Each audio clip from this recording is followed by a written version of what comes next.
സമ്മേളനത്തിൻ്റെ അധ്യക്ഷൻ ശ്രീ കോട്ടയിൽ രാധാകൃഷ്ണൻ, ഈ സമ്മേളനത്തിൽ ഇപ്പോൾ സംസാരിച്ച് അവസാനിപ്പിച്ച കേരളം ഏറെ ബഹുമാനിക്കുന്ന ശ്രീ കൽപ്പറ്റ അവർ, നമ്മുടെ പ്രിയപ്പെട്ട Shrimati K K Rama MLA, സ്നേഹനിധിയായ ശ്രീ N വേണു, ശ്രീ ജോയ് മാത്യു, അഡ്വക്കേറ്റ് കുമാരൻകുട്ടി അവർ, KC ഉമേഷ് ബാബു, ഡോക്ടർ ആസാദ്, പ്രിയപ്പെട്ട രമേഷ് കാവിൽ, മറ്റ് സ്നേഹനിധികളായ സഹോദരങ്ങളെ, സ്നേഹിതരെ, ഞാൻ ഓർക്കുന്നു 2013 ഒരു സായാഹ്നത്തിൽ ഞാൻ ഈ വടകരയിൽ വന്ന ഒരു യോഗത്തെക്കുറിച്ച്. ഒരു ചെറിയ പുൽക്കൊടി പോലും താഴെ വീഴാത്ത വിധത്തിൽ ജനനിബിഡമായ ജനങ്ങളുടെ ആകാംക്ഷയോടുകൂടിയ ഒരു നിപ്പ് എൻ്റെ കണ്ണിൽ നിന്ന് ഇതുവരെ മായുന്നില്ല. അതിൻ്റെ കാരണം ഒന്നേ ഉള്ളൂ. രാഷ്ട്രീയ കൊലപാതകം കൊണ്ട് ശ്വാസം പൊട്ടിയ ഒരു ഭൂപ്രദേശത്ത് ആ കൊലപാതകത്തിൽ ഉൾപ്പെട്ട ആളുകൾക്ക് എതിരായിട്ട് ശക്തമായ നടപടിയെടുക്കണമെന്നുള്ള ജനങ്ങളുടെ ചിന്തയുടെ ഒരു ബഹിർസ്ഫുരണമായിരുന്നു അത് എന്ന് ഞാൻ കണക്കാക്കുകയാണ്.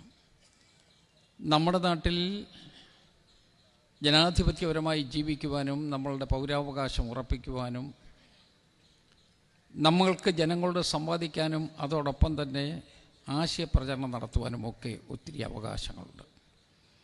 പക്ഷേ ആ ആശയപ്രചരണത്തെ തടുക്കുന്നതിന് വേണ്ടി നടത്തിയ ശ്രമത്തെ നമ്മളുടെ ഈ നാട്ടിലെ ബഹുജനങ്ങൾ ഒരുമിച്ച് എതിർക്കുകയായിരുന്നു. TP കേസിൻ്റെ നാൾ വഴികളെക്കുറിച്ച് ഞാൻ പറയുന്നില്ല. 8, 10, 12 കൊല്ലക്കാലമായി ആ നാൾ വഴികൾ ഒത്തിരി നമ്മൾ ചർച്ച ചെയ്തു പോയതാണ്. രാഷ്ട്രീയ കൊലപാതകങ്ങളുടെ ഒരു കഥ ഞാൻ ഓർമ്മിപ്പിക്കേണ്ടതില്ല. നമ്മളുടെ ഈ പ്രദേശത്ത് നടന്ന രാഷ്ട്രീയ കൊലപാതകങ്ങൾ ഒരു ചെറുങ്ങിയ കാലഘട്ടത്തിൽ 168 എണ്ണം എന്നാണ് എൻ്റെ ഓർമ്മയിൽ നിൽക്കുന്നത്. അത് കണ്ണൂർ ജില്ലയുടെ പല ഭാഗത്തുമുണ്ട്, കോഴിക്കോട് ജില്ലയുടെ ഈ ഏരിയയിലുണ്ട്. മാത്രമല്ല, നേരത്തെ നമ്മളുടെ പ്രിയപ്പെട്ട ശ്രീ കൽപ്പറ്റ സൂചിപ്പിച്ചതുപോലെ പാർട്ടി ഗ്രാമങ്ങളായിരിക്കുന്ന സ്ഥലങ്ങളിൽ നടക്കുന്ന അക്രമം ആർക്കും പുറത്തു പറയാനുള്ള ധൈര്യവുമില്ല. നമുക്ക് സ്വാതന്ത്ര്യം പ്രാപിച്ചു എന്നുവരികിൽ പോലും ആ സ്വാതന്ത്ര്യം ആഘോഷിക്കുന്നതിന് വേണ്ടി ആളുകൾക്ക് അനുമതി കൊടുക്കാത്ത ആളുകളാണ് ആ പ്രദേശത്തിൻ്റെ ആധിപത്യം കൈവശപ്പെടുത്തിയത് എന്നുള്ളത് യാഥാർത്ഥ്യമല്ലേ? നമ്മൾ സ്വതന്ത്രരാണ്. നമ്മളൊരു ഭരണഘടനയുടെ അടിസ്ഥാനത്തിൽ ജീവിച്ചു കൊണ്ടിരിക്കുന്ന ആളുകളാണ്. നിയമസമാധാന പാലനം നടക്കണം എന്നാഗ്രഹിക്കുന്ന ഒരു തലമുറയും ജനതയുമാണ് ജീവിക്കുന്നത്. പക്ഷേ ദൗർഭാഗ്യവശാൽ അതൊന്നും പ്രാവർത്തികമായി കിട്ടുന്നില്ല. അതൊക്കെ പത്രത്താളുകളിൽ മാത്രം നിൽക്കുകയും സ്വന്തം ജീവിതത്തിൻ്റെ ഇടങ്ങളിലേക്ക് ചെല്ലുമ്പോൾ അതെല്ലാം തള്ളി മാറ്റപ്പെടുകയും ചെയ്യുന്നു എന്നുള്ളതാണ് ദുഃഖകരം. ഇവിടെ വടകരയും ചുറ്റുവട്ടവും സാംസ്കാരികമായി നമ്മളുടെ പ്രിയപ്പെട്ട ശ്രീ കൽപ്പറ്റ ഇവിടെ സൂചിപ്പിച്ചതുപോലെ അത്യുജ്വലമായ അധ്യായങ്ങളുണ്ടായ ഒരു നാടല്ലേ. ഇവിടെ പരിഷ്കൃതരായ ജനസമൂഹമാണ് ഏറ്റവും കൂടുതൽ ജീവിക്കുന്നത്. ഏറ്റവും കൂടുതൽ മഹാഭൂരിപക്ഷത്തിൻ്റെ മഹാഭൂരിപക്ഷവും അവരുടെ ജീവിതക്രമങ്ങൾ ആ നല്ല രൂപത്തിൽ കൊണ്ടുപോകുന്നതിന് വേണ്ടിയാണ് ശ്രമിച്ചിട്ടുള്ളത്. പക്ഷേ അവിടെ വന്നുപെട്ടിട്ടുള്ള ഈ കാലഘട്ടത്തിലെ കൊലപാതകങ്ങൾ നമ്മളെ എവിടെ കൊണ്ടുചെന്ന് എത്തിച്ചു എന്ന് ഞാൻ ഓർമ്മിപ്പിക്കേണ്ടതില്ലല്ലോ. ആ കൊലപാതകത്തിന് അന്ത്യമുണ്ടാക്കണമെന്നുള്ളത് ജനങ്ങളുടെ ആഗ്രഹമായിരുന്നു. ആ ആഗ്രഹത്തിൻ്റെ പൂർത്തീകരണമാണ് TP ചന്ദ്രശേഖരൻ കേസിൻ്റെ വിജയം എന്ന് ഞാൻ പൂർണ്ണമായി വിശ്വസിക്കുകയാണ്.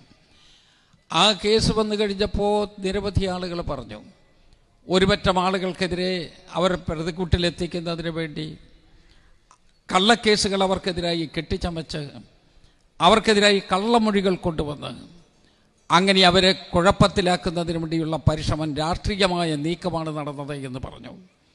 ഇന്ന് നമ്മൾ ഈ 10 കൊല്ലം കഴിഞ്ഞ് തിരിഞ്ഞു നോക്കുമ്പോൾ അതൊരു കാപട്യമാണ് എന്ന് ആർക്കാണ് മനസ്സിലാകില്ലാത്തത്? അത് കള്ളക്കേസായിരുന്നു എന്നൊരിക്കൽ കോടതിയിൽ സവിസ്തരം അടിപൊളി വിസ്താരം നടന്നതല്ലേ. നമ്മുടെ പ്രിയപ്പെട്ട അഡ്വക്കേറ്റ് കുമാരൻകുട്ടി ഇവിടെ ഇരിക്കുന്നു. ഞാൻ നിങ്ങളുടെ പേരിൽ ശ്രീ കുമാരൻകുട്ടിയെ സല്യൂട്ട് ചെയ്യാൻ ഈ സന്ദർഭം വിനിയോഗിക്കുകയും ചെയ്യാണ്. നമ്മളുടെ പ്രിയപ്പെട്ട ശ്രീ കുമാരൻകുട്ടിക്ക് ഇതിൻ്റെ നാൾവഴികളെല്ലാം അറിയില്ലേ? ആ കേസിനകത്ത് ഉണ്ടായ എല്ലാ നീക്കങ്ങളും നിങ്ങൾക്കറിയാം. ഇൻവെസ്റ്റിഗേഷൻ നടത്തുന്നതിന് വേണ്ടി പോലീസിനെ അനുവദിക്കുമായിരുന്നോ? പോലീസ് സ്റ്റേഷനിൽ സ്വതന്ത്രമായി ആളുകൾക്ക് കയറാനും പോകാനും സ്വാതന്ത്ര്യം ഹനിക്കപ്പെട്ടില്ലേ? ഞാൻ ഇന്നും ഓർക്കുന്നു, ഒരു പ്രമുഖനായ വ്യക്തി, ഞാൻ അദ്ദേഹത്തിൻ്റെ പേര് പറയാതെ തന്നെ നിങ്ങൾക്കറിയാമെന്ന് ഞാൻ കണക്കാക്കുന്നു, ഒരിക്കൽ പോലീസ് സ്റ്റേഷനകത്തേക്ക് ഒരു കസേര വലിച്ചിട്ടുകൊണ്ട് ഈ പ്രതികളെ വിടാതെ ഞാൻ പോവില്ല എന്ന് പറഞ്ഞ് പോലീസ് സ്റ്റേഷനിൽ സത്യാഗ്രഹം നടത്തിയ വ്യക്തി. അദ്ദേഹം ഇപ്പോൾ കണ്ണൂരിൽ സ്ഥാനാർത്ഥിയാണ് എന്നുള്ളത് കൊണ്ട് ഞാൻ അദ്ദേഹത്തിൻ്റെ പേരൊന്നും പറയുന്നൊന്നുമില്ല. അപ്പം ഞാൻ പറഞ്ഞു വന്നത്, ഉദ്യോഗസ്ഥരെ ഭീഷണിപ്പെടുത്തുക, ഇൻവെസ്റ്റിഗേഷൻ നടത്തുന്ന പോലീസ് ഉദ്യോഗസ്ഥന്മാരെ അപമാനിക്കുക, അവരുടെ കുടുംബക്കാർക്കെതിരായിട്ട് വിരൽ ചൂണ്ടുക, അവരുടെ കുട്ടികളെ തട്ടിക്കൊണ്ടുപോകുമെന്ന് പറയുക, അവരുടെ വീടിൻ്റെ മുറ്റത്ത് വെച്ചിട്ടുള്ള ബൈക്ക് കത്തിച്ചു കളയുക, അവിടെ പശുത്തൊട്ടിൽ കാലിത്തൊഴുത്തിൽ കെട്ടിയിട്ടുള്ള പശുവിനെ പോലും വെട്ടുക. ഞാൻ ചോദിച്ചു, മൃഗങ്ങൾ പോലും ചെയ്യുമോ? കൊലകൊല്ലി ആനയ്ക്ക് പോലും ചെയ്യാൻ കഴിയാത്ത കാര്യങ്ങളാണ് അന്ന് ഇവർ ചെയ്തത് എന്നുള്ളത് ആർക്കാണ് മറക്കാൻ കഴിയുന്നത്? അപ്പം ഈ സമൂഹത്തെ ഈ രൂപത്തിൽ നിർദ്ദയമായി വരുതിക്ക് നിർത്തുന്നതിന് വേണ്ടി ഭീതിയുടെ ഒരു അന്തരീക്ഷം ഉണ്ടാക്കുകയാണ്. ആരും എതിരായിട്ടൊന്നും പറയരുത്. എതിരായിട്ടൊരാൾ പറഞ്ഞാൽ ആ ആളിനെ അവിടെ വെച്ച് ഉന്മൂലനം ചെയ്യും. രാഷ്ട്രീയത്തിലെ ഉന്മൂലന ചിന്ത നമുക്ക് ഉൾക്കൊള്ളാൻ കഴിയുമോ? ഉന്മൂലന തത്വശാസ്ത്രവുമായി നിൽക്കുന്ന ആളുകൾക്ക് നമുക്ക് പിന്തുണ കൊടുക്കാൻ പറ്റുമോ? നമ്മളുടെ പ്രിയപ്പെട്ട അമ്മ എൻ്റെ നേരെ മുമ്പിലിരിപ്പുണ്ട്. ഞാൻ ചോദിക്കും, നമ്മുടെ കുട്ടികളെ നമ്മൾ വളർത്തുകയല്ലേ? നമ്മുടെ പൊന്നോമനകളെ കൈവെള്ളക്കകത്ത് കൈ വളരുന്നോ കാൽ വളരുന്നോ എന്ന് നോക്കി അവരെ വളർത്തുകയല്ലേ? തൊട്ടിലിട്ട് ആടിച്ച് അവരെ എല്ലാ രൂപത്തിലും പിച്ച വെച്ച് നടക്കാൻ പഠിപ്പിച്ച് അവരെ വിദ്യാഭ്യാസ സ്ഥാപനത്തിൽ വിട്ട് അവിടെ നിന്ന് മിടുക്കരായി പഠിച്ച് മടങ്ങി വരുന്നത് കണ്ടുകൊണ്ട് യൂണിഫോം ഇട്ട കുട്ടി വീട്ടിലേക്ക് കയറി വരുമ്പോൾ ഒരു മുത്തശ്ശിക്ക് എന്താ തോന്നുക? മാറോടണച്ചവളുടെ തലയിൽ ഉമ്മ വെക്കാൻ തോന്നുകില്ലേ? അങ്ങനെയുള്ളൊരു മാതൃത്വം, അതിൻ്റെ പശ്ചാത്തലമല്ലേ നമുക്കുള്ളത്? ആ പശ്ചാത്തലം എന്തുകൊണ്ട് സമാധാനത്തോടു കൂടി ജീവിക്കുന്ന ഒരു ജനത നമ്മുടെ നാട്ടിലുണ്ടാകണമെന്നുള്ള ആഗ്രഹത്തോടു കൂടിയല്ലേ അതിനെയാണ് തകർക്കുന്നതിന് വേണ്ടി, രാഷ്ട്രീയ ലക്ഷ്യം വെച്ചുകൊണ്ട് തകർക്കുന്നതിന് വേണ്ടി ചില ആളുകൾ ശ്രമിച്ചത്. ഏതായാലും കേസിൻ്റെ 2 വിധി വന്നു. കേസിൻ്റെ 1-ാം വിധിയിലായിരുന്നു വലിയ ബഹളം ഉണ്ടായത്. 1-ാം വിധി വന്നു കഴിഞ്ഞപ്പോൾ ഇതെല്ലാം ഞങ്ങളെ കുഴപ്പത്തിലാക്കുകയാണ്, അപ്പീലിൽ കാണാം എന്ന് പറഞ്ഞു. അപ്പീലിൽ പോയി.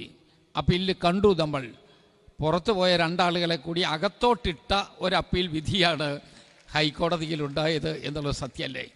അപ്പോൾ അന്ന് ആദ്യത്തെ ഫസ്റ്റ് ട്രയൽ കോടതിയിലെ ആദ്യത്തെ വിധിയെക്കുറിച്ച് ഇപ്പോൾ ഒന്നും പറയാനില്ലല്ലോ. ഇതിനേക്കാൾ പറ്റിയൊരു വിധി വേറെ ഉണ്ടാകാനില്ല എന്നുള്ള നിലയിലേക്ക് മാറേണ്ടി വന്നില്ലേ? അപ്പീൽ കോടതി ആ ജഡ്ജി ഏതെങ്കിലും പക്ഷം പിടിച്ചിട്ടാണോ? ഏതെങ്കിലും രൂപത്തിൽ ഒരു കൂട്ടരെ സഹായിക്കണമെന്നുള്ള ആഗ്രഹത്തോടു കൂടിയാണോ? അവരുടെ മുമ്പിൽ വന്നിട്ടുള്ള ഈ നിഷ്ഠൂരമായ കൊലപാതകത്തിൻ്റെ ചുരുളുകൾ അഴിഞ്ഞപ്പോൾ പുറത്ത് കിടക്കുന്നവനും അകത്ത് തന്നെ പോകട്ടെ എന്ന് കോടതി തീരുമാനിക്കുകയുണ്ടായത്. എനിക്ക് മാർക്സിസ്റ്റ് സഹോദരന്മാരുടെ സഹോദരൻ എന്ന് ഞാൻ പറയുന്നതിൻ്റെ ഒരു ഭംഗിവാക്ക് എന്ന് കരുതിയാൽ മതി. ഞാൻ അവരോട് എനിക്ക് ഒരു വാക്കേ ചോദിക്കാനുള്ളൂ. ഇനിയെങ്കിലും നിങ്ങൾക്ക് ഈ മഴുത്തായ താഴെകിട്ടുന്ന മാന്യമായി രാഷ്ട്രീയ പ്രവർത്തനം നടത്താൻ കഴിയില്ലേ? ഇനിയെങ്കിലും ഇപ്പം ഈ അടുത്ത സമയത്ത് സിദ്ധാർത്ഥൻ്റെ മരണത്തെക്കുറിച്ച് പറഞ്ഞു. നമ്മളുടെ തൊട്ടടുത്തല്ലേ ആ കുട്ടി എന്താ തെറ്റ് ചെയ്തത്? ആ കുട്ടിക്ക് മെറിറ്റിൽ കിട്ടിയ അഡ്മിഷനാണ്. ആ അഡ്മിഷൻ കിട്ടി, ആ കുട്ടി കോളേജിൽ പോയി, കോളേജിൽ പഠിച്ചു. പക്ഷെ പ്രമാണിമാരായി അവിടുത്തെ മാടമ്പിമാർക്ക് അത് ഇഷ്ടപ്പെട്ടില്ല. അവിടെ തമ്പടിച്ചിരുന്ന പ്രമാണിമാർ അവരാ കുട്ടിയെ ഉന്നമിച്ചു. അവസാനം അവനെ ഒരു സ്ഥലത്ത് മുറിക്കകത്തിട്ട് ഇഞ്ചിഞ്ചായി അടിച്ചു കൊന്നത് നിങ്ങൾ കണ്ടതല്ലേ? ഇത് നിഷ്ഠൂരമല്ലേ? ഈ കൊലപാതക രാഷ്ട്രീയം അവസാനിപ്പിക്കണ്ടേ? ഈ കൊലപാതക രാഷ്ട്രീയത്തിന് അന്ത്യമുണ്ടാക്കുന്നതിന് വേണ്ടിയുള്ള പരിശ്രമം ഉണ്ടാക്കണം എന്ന് തന്നെയാണ് ഞാൻ ഓർമ്മിപ്പിക്കുന്നത്. മാർക്സിസ്റ്റ് പാർട്ടി മാറി ചിന്തിക്കണം. പഴയതുപോലെ ഒരു ചിന്തയിലേക്ക് പോയാൽ വീണ്ടും വീണ്ടും വീണ്ടും അക്രമം നമ്മുടെ നാട്ടിൽ ഉണ്ടാകുമെന്നുള്ള യാഥാർത്ഥ്യമല്ലേ?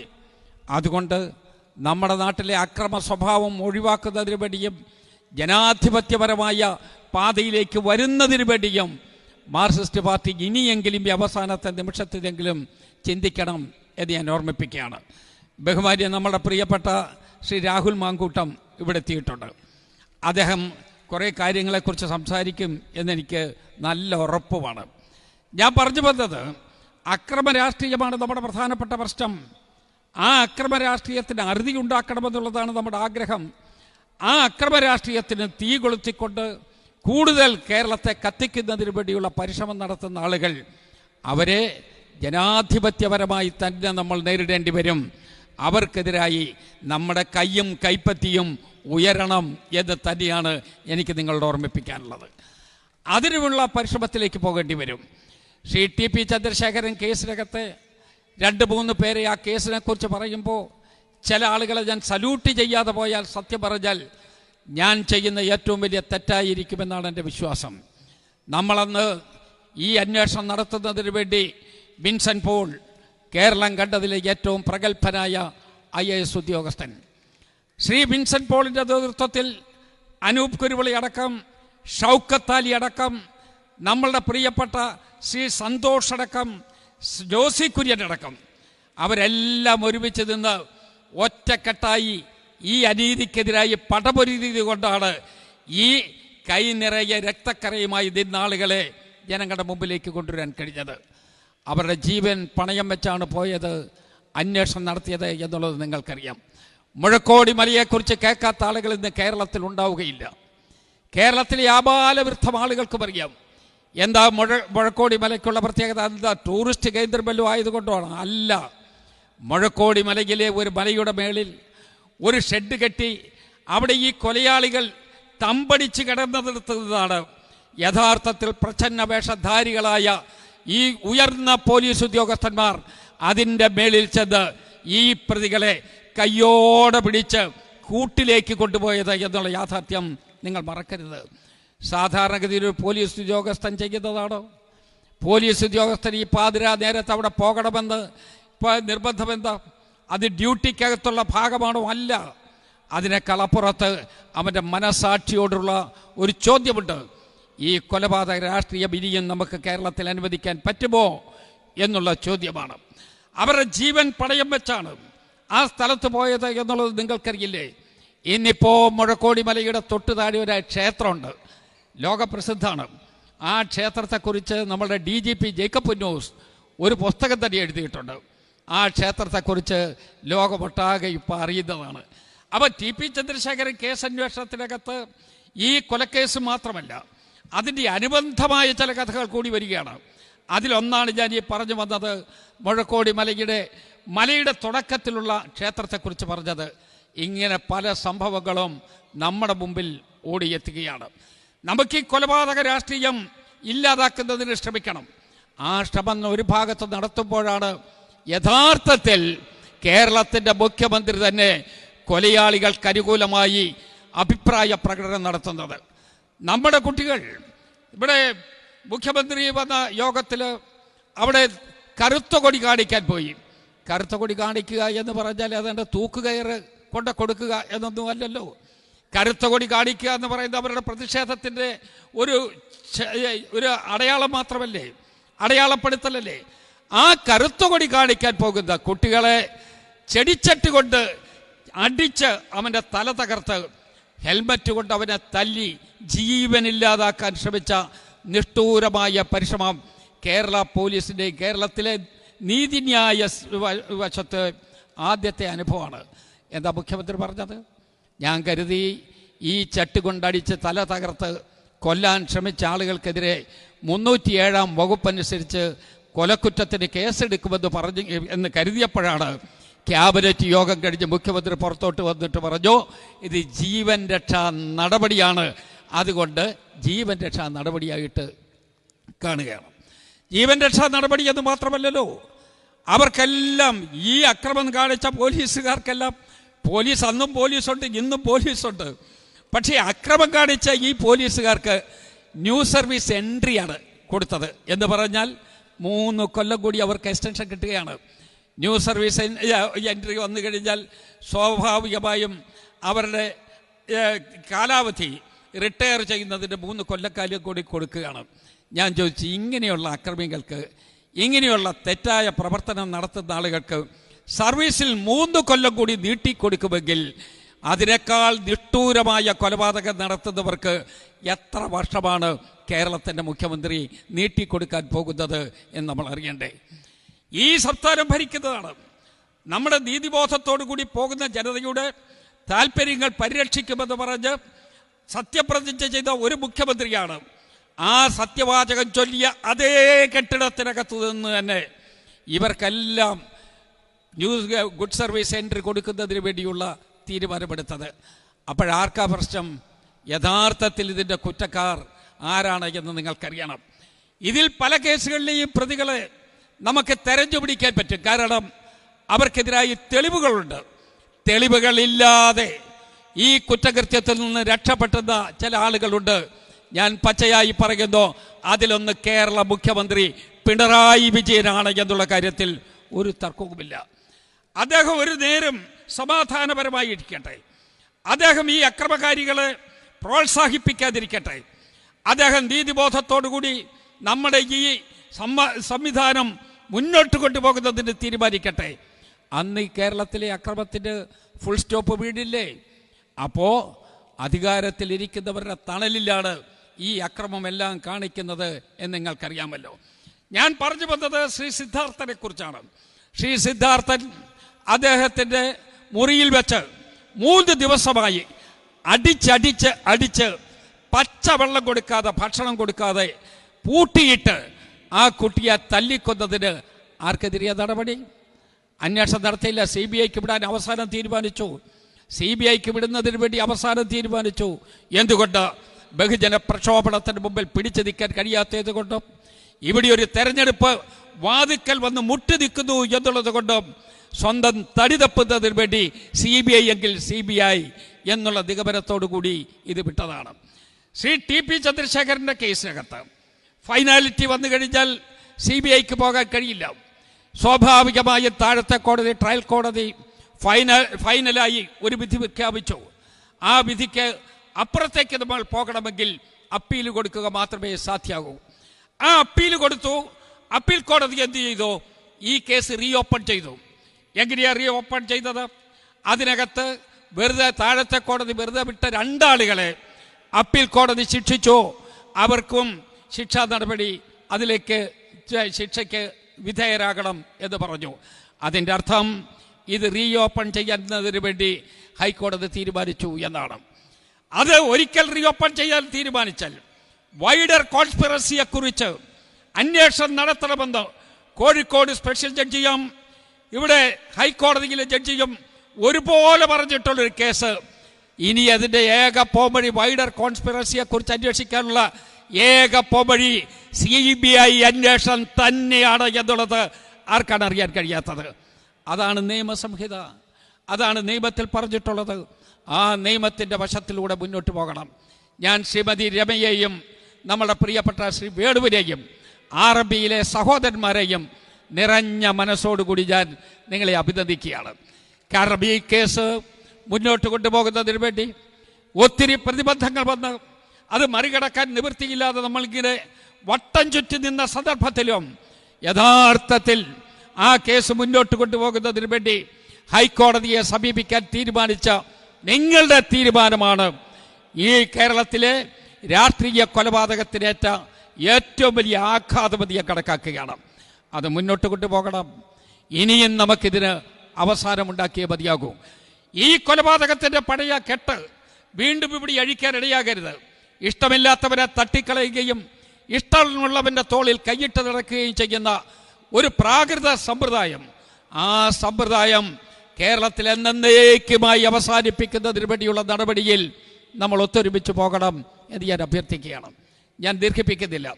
ഞാൻ നോക്കിയപ്പോൾ ഇവിടെ സംസാരിക്കുന്നതിന് വേണ്ടി നിരവധി നേതാക്കന്മാരുണ്ട്. ഒന്നിനൊന്നിന് മെച്ചമുള്ള മിടുമിടുക്കന്മാരാണ്. എത്ര മിടുക്കന്മാരായാലും ശ്രീ കൽപ്പറ്റയുടെ തൊട്ട് താഴെയുള്ളൂ ഞാനടക്കം എന്ന് സംസാരിച്ചു കൊണ്ട് തന്നെ ഞാൻ പറയുന്നു, ഈ പ്രമുഖരായ നേതാക്കന്മാർക്ക് ഇവിടെ സംസാരിക്കാനുണ്ട്. അവരെല്ലാ കാര്യങ്ങളെക്കുറിച്ച് പറയും. നമുക്ക് ഒരു തീരുമാനത്തിൽ ഉറച്ചു നിൽക്കണം. അക്രമ രാഷ്ട്രീയം ഈ കേരളത്തിൽ വേണ്ട. ഇവിടെ കൊലക്കത്തി എടുത്തുള്ള രാഷ്ട്രീയം അവസാനിപ്പിക്കണം. ആളുകളെ ഉന്മൂലനം ചെയ്യുന്ന തത്വശാസ്ത്രം ഏത് കൊടിക്കൂറയുടെ പേരിൽ പറഞ്ഞാലും അത് അംഗീകരിക്കാൻ കേരള ജനതയുണ്ടാവില്ല എന്ന് പരസ്യ പ്രഖ്യാപനമായിരിക്കണം ഈ വടകരയിലെ ബഹുജനങ്ങൾ കൂടിയിട്ടുള്ള ഈ സദസ്സിൻ്റെ പൊതു തീരുമാനം എന്ന് ഞാൻ ഓർമ്മിപ്പിക്കുകയാണ്. അത് വരട്ടെ എന്നൊരിക്കൽ കൂടി ഞാൻ അഭ്യർത്ഥിക്കുന്നു. ഞാൻ നിങ്ങൾക്കെല്ലാവർക്കും ഭാവുകം നേരുന്നു. ഇന്ന് വിജയശ്രീലാളിതരായിട്ടാണ് നിങ്ങൾ നിൽക്കുന്നത്. അടുത്ത സ്റ്റെപ്പിലേക്ക് ഇത് പോകണം. ഇതിൻ്റെ കുറ്റക്കാരെ കണ്ടെത്തുന്നത് വരെ നിങ്ങൾ നിങ്ങളുടെ പോരാളിത്ത മനോഭാവം നിലനിർത്തിക്കൊണ്ട് പോകണമെന്ന് മാത്രം ഒരിക്കൽ കൂടി ഓർമ്മിപ്പിച്ചുകൊണ്ട് ഇത് സംഘടിപ്പിച്ച സഹോദരന്മാരെയും ഇതിൻ്റെ പിന്നിലും മുന്നിലും നിന്ന സ്നേഹിതരെയും എല്ലാവരെയും ഒരിക്കൽ കൂടി അഭിനന്ദിച്ചുകൊണ്ട് ഞാൻ എൻ്റെ വാക്ക് ചുരുക്കുന്നു. നമസ്കാരം. ഇത് ഉദ്ഘാടനം ചെയ്തതായി പ്രഖ്യാപിക്കുന്നു. കൂട്ടായതിനും കൂടെ നിന്നതിനും നന്ദി പ്രിയങ്കരനായ തിരുവഞ്ചൂർ രാധാകൃഷ്ണൻ. അങ്ങയുടെ പ്രൗഢഗംഭീരമായ സാന്നിധ്യം ഈ സംവേദന സായാഹ്നത്തിന് മാറ്റുകൂട്ടുന്നു. നന്ദി, നമസ്കാരം. നീതിക്ക് വേണ്ടിയുള്ള പോരാട്ടങ്ങളിൽ നാം ഏറെ കേൾക്കുന്ന ഒരു പേരാണ് പ്രൊഫസർ കുസുമം ജോസഫ്. അടിച്ചമർത്തപ്പെട്ട സ്ത്രീകളുടെയും സ്വന്തം മണ്ണിൽ അഭയാർത്ഥികളായി ജീവിക്കേണ്ടി വരുന്ന ഇരകളുടെയും നാവായി കേരളത്തിൻ്റെ സാംസ്കാരിക സമരമണ്ഡലങ്ങളിൽ പതിറ്റാണ്ടുകളായി പ്രിയങ്കരിയായ കുസുമം ജോസഫ് ഉണ്ട്. ഈ സംവാദ സായാഹ്നത്തിലേക്ക് ഏറെ സ്നേഹത്തോടെ പ്രൊഫസർ കുസുമം ജോസഫിനെ സ്വാഗതം ചെയ്യുന്നു.